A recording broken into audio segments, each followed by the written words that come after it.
احنا يا ريت لو كمان معاهم فول وطعميه تبقى عملتي معانا احلى واجب يا حاجه.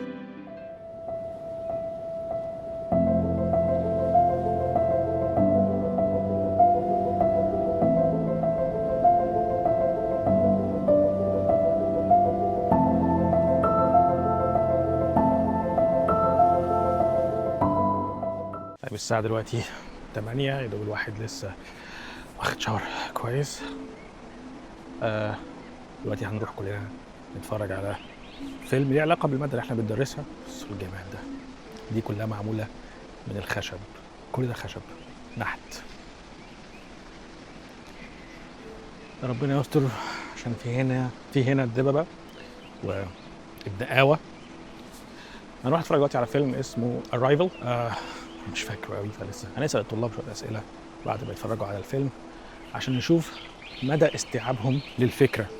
اوكي، طبعا احنا لو حبينا نعمل ده في مصر ونفرج الطلاب على فيلم، مش عارف نفرجهم على ايه بصراحه، والله ما اعرفش نفرجهم على ايه في مصر عشان يناقشوه. مسرح مصر مثلا، الله اعلم. تعالوا نفكر مع بعض، لو قررنا ان احنا نشتغل بنفس الطريقه في مصر وادينا الطلاب فيلم مصري يناقشوه، اعتقد حاجه للطلاب، اعتقد هيكون بين القصرين، مفيش اي حاجه تانية.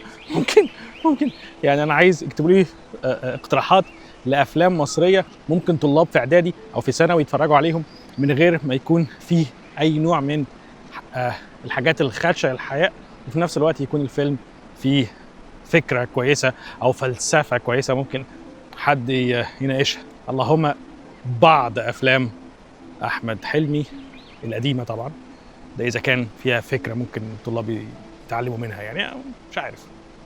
حتى فيلم صلاح الدين ايوبي نص المعلومات اللي فيه غلط، قال لك اصبحنا قلائل. وفيلم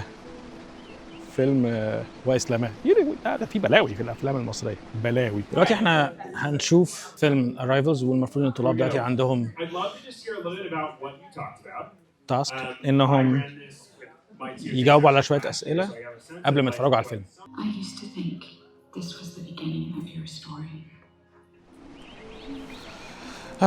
اول يوم خلص، هنشوف اللي هيحصل بكره. الفيلم كان عميق شويه، هتكلم معاكم بكره الصبح عن وجهه نظري في الفيلم وليه انا شايف ان في حاجات كانت غلط في الفيلم وفي حاجات كان فيها نوع من انواع التحيزات. اليوم الاول عدى، اشوفكم بكره. صباح الخير. اليوم الثاني، الساعه دلوقتي 7، الجو كان تمام، مش برد قوي لغايه الساعه 4 الفجر. الساعه 4 الفجر فجاه درجه الحراره نزلت قوي، ف الجو كان برد جدا. المهم حصل محادثات امبارح كتير قوي بعد الفيلم، لكن ما عرفتش اصور للاسف، لان ده كان بيني وبين باقي المدرسين، فكان ليا وجهه نظر الحمد لله يعني طلعت لحد ما ناس كتير وافقت عليها عن الفيلم. طبعا نتكلم عن الفيلم بس بسرعه شويه.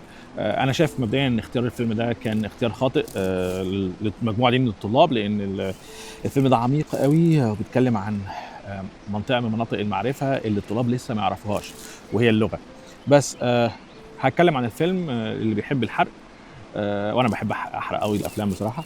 الفيلم بيحكي بمنتهى البساطه ان في دكتوره دي دكتوره لغويات، وشغاله في جامعه وبتتكلم انجليزي.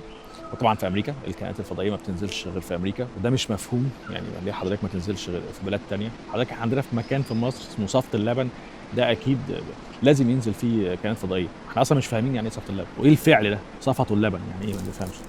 فالفكره في ايه؟ ان الست دي جالها نزل على الارض كائنات فضائيه، والكائنات الفضائيه دول دايما لازم يكونوا شكل الاخطبوط، وده برضو مش مفهوم.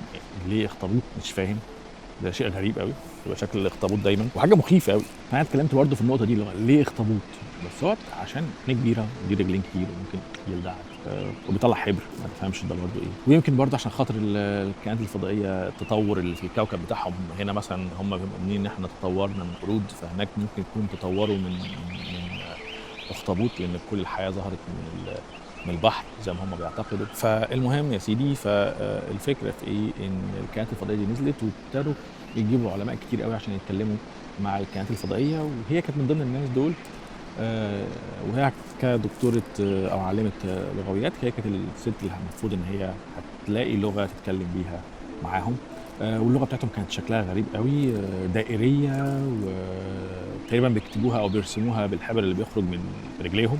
في آخر الفيلم هي بشكل أو بآخر بتقدر تتواصل مع الكائنات الفضائية دي، والكائنات الفضائية بتقول لها إحنا جايين الأرض عشان نساعدكم، نديكم سلاح، السلاح ده هيكون اللغة. وهي ابتدت لمّا اتعلمت اللغة بتاعتهم ابتدت تقرا الماضي والحاضر والمستقبل وتعيش فيهم كلّهم، والconcept أو مفهوم الزمن بالنسبة لها اتغيّر، لإن اللغة بتاعتهم لغة دائرية. ليه أنا شايف إن الفيلم ده فيستك شوية؟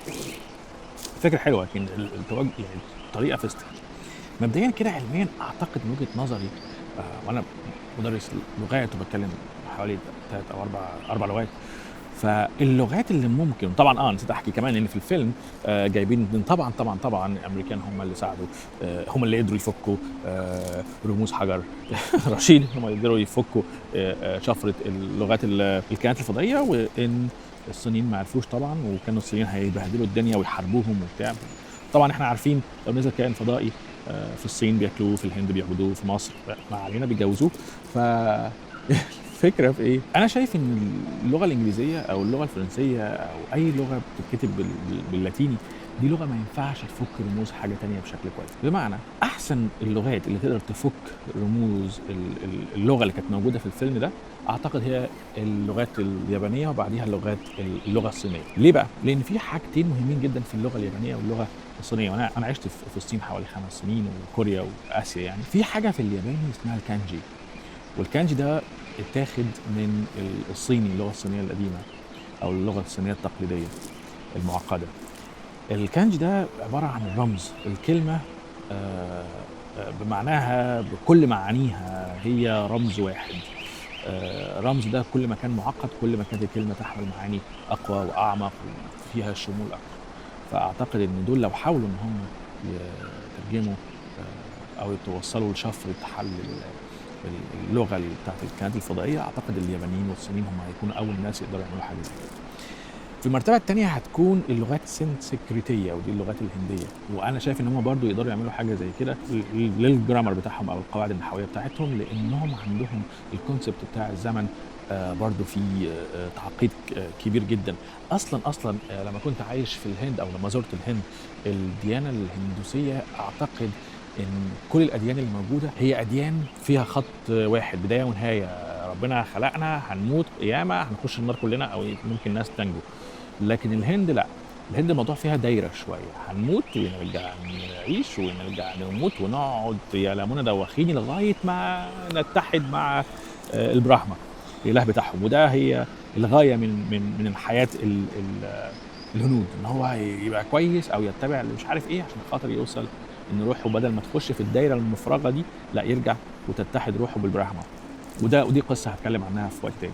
اللغة التالتة اللي من وجهة نظري تقدر تحل ده بشكل كويس جدًا، وأعتقد كمان إن اللغة دي تقدر تحل ده أحسن من اللغات التانية، هي اللغة العربية.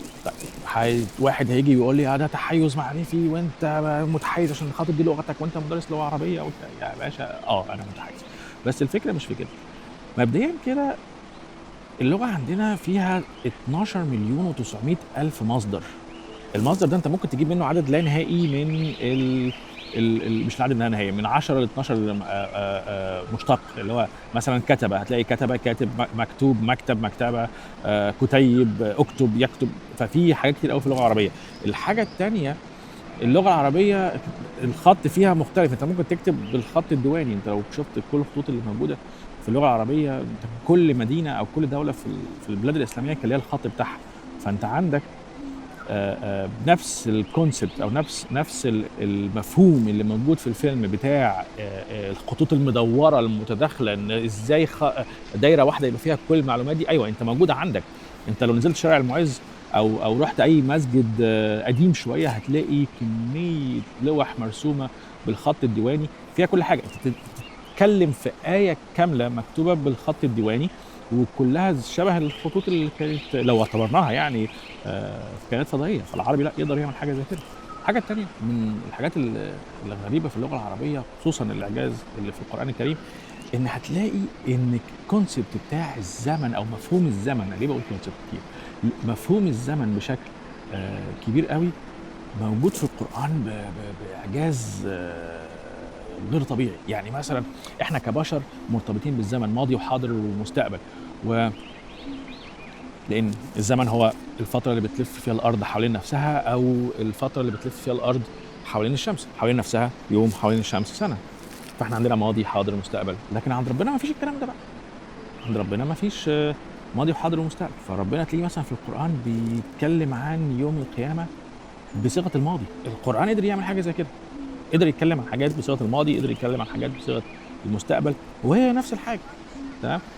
فأنا شايف إن الفيلم ده كان فيستك قوي في الحتة دي، وشايف إن اللغات الغير اللاتينية زي الإنجليزي أو الإنجليزي مش لغة لاتينية، بس يعني اللغات اللي هي اللي بتتكلم بحروف لاتينيه دي، انا شايف ان العربي والسنسكريتي والياباني هم يقدروا ان هم يحلوا ده احسن بكتير قوي من اللغات التانية. كمان اللغه كمفهوم هي مفهوم من اصعب الحاجات، وده اتحل عندنا في العربي. طيب دلوقتي هنروح للقاعه بتاعت المحاضرات عشان نشوف وجهات نظر الطلاب في الفيلم. ده زي بيت موجود هنا، ممكن الواحد يقضي شهر العسل بتاعه في مكان زي ده، يبقى عظيم. مش لازم شهر العسل، ممكن هو أصحابه يجوا. دي القاعة، طبعا كل حاجة معمولة بالخشب، وريحة الخشب تجنن. كان في واحد جارنا زمان بيشرب بايب، وكان البايب بتاعه تقريبا كان مصنوع من خشب الصندل. اوكي، بينج بونج وبلياردو. اوكي ماشي. دلوقتي الطلاب قاعدين، المفروض ان هم بيعملوا التاسك بتاعهم. هنشوف تحليلهم ازاي للفيلم والفلسفه الشديده شويه عليهم من وجهه نظري اللي موجوده في الفيلم. دلوقتي كل مدرس بيتكلم مع مجموعه من الطلاب وبيتناقشوا مع بعض الفيلم. ياسين عايز فوتو.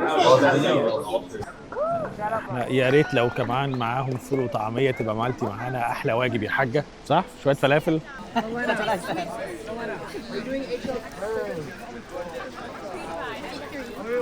طيب المخيم تقريبا قرب ينتهي النهارده، تاني يوم خلاص خلص.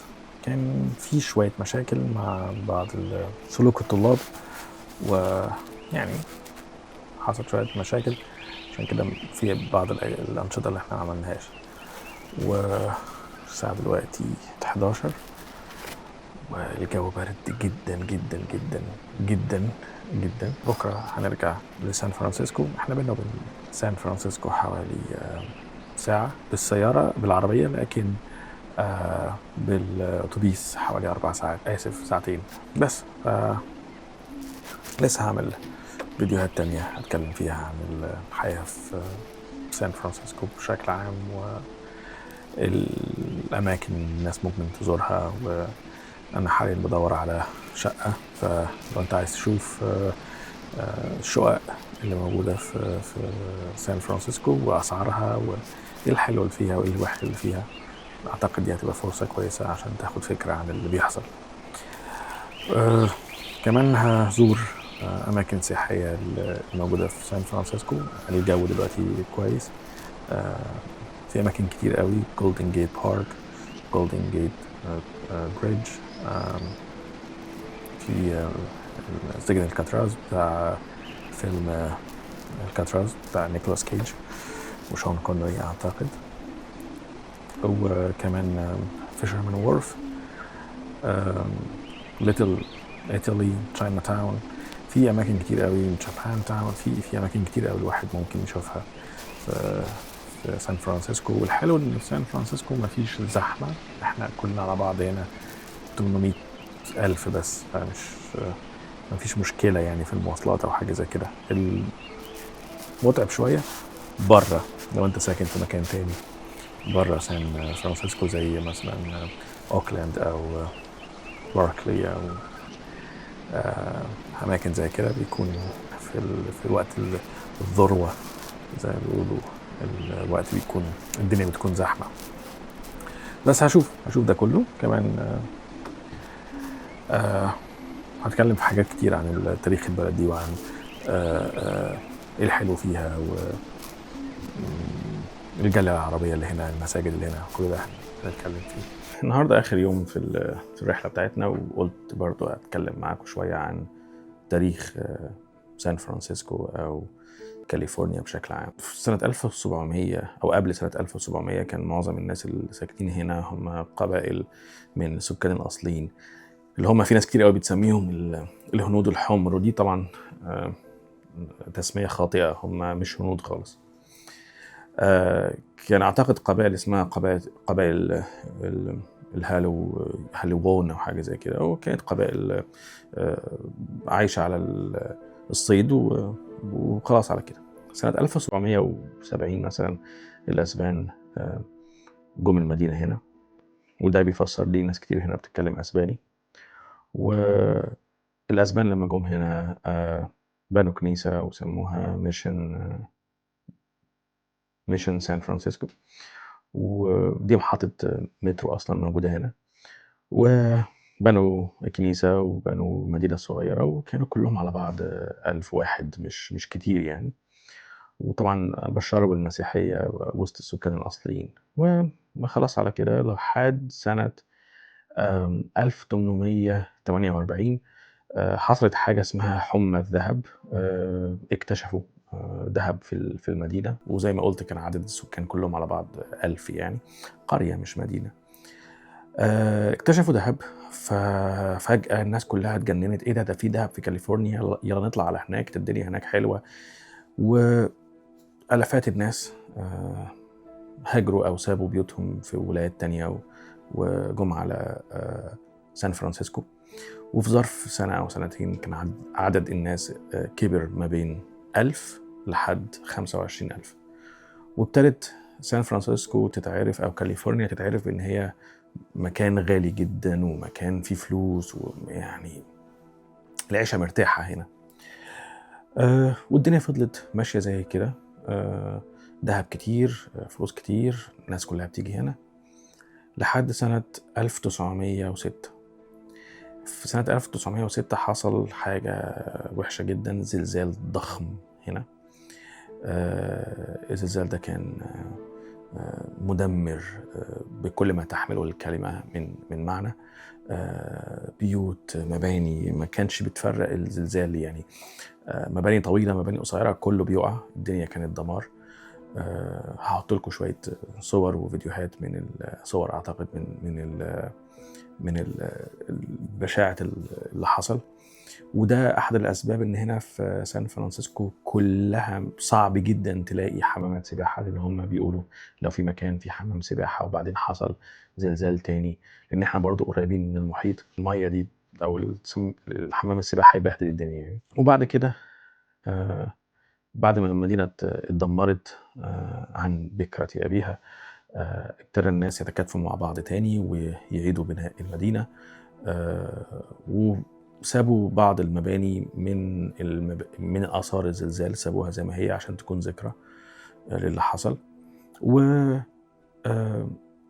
فضلت المدينة عايشة بشكل كويس، جوها على طول معظم الوقت كويس، ما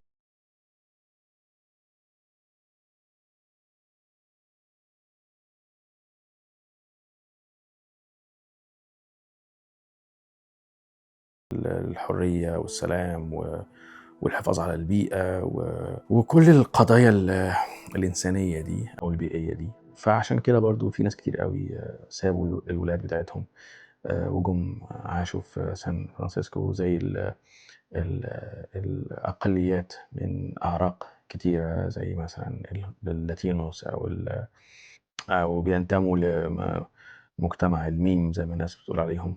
فالبلد أكتر ناس شفتهم بيساندوا القضية مثلا أو مع حقوق الإنسان، شفتهم موجودين هناك في سان فرانسيسكو، وده كان بالنسبة لي موقف غريب. زي ما قلت النهارده آخر يوم في الرحلة، وأتمنى إن الناس تكون استمتعت بالفيديو ده زي ما أنا كمان استمتعت وأنا بعمله، ولسه هعمل فيديوهات تانية. وأتمنى إن الفيديوهات التانية كمان تكون مفيدة، تفهمكم شوية عن أو تعرفكم شوية عن التجارب اللي أنا عشتها هنا، وإزاي الواحد يلاقي بيت أو سكن أو أكل أو يعرف المواصلات، زي خطة سفر أو كتالوج للسفر عشان الناس تبقى عارفة لو حابة تزور المدينة هنا. وشكرا.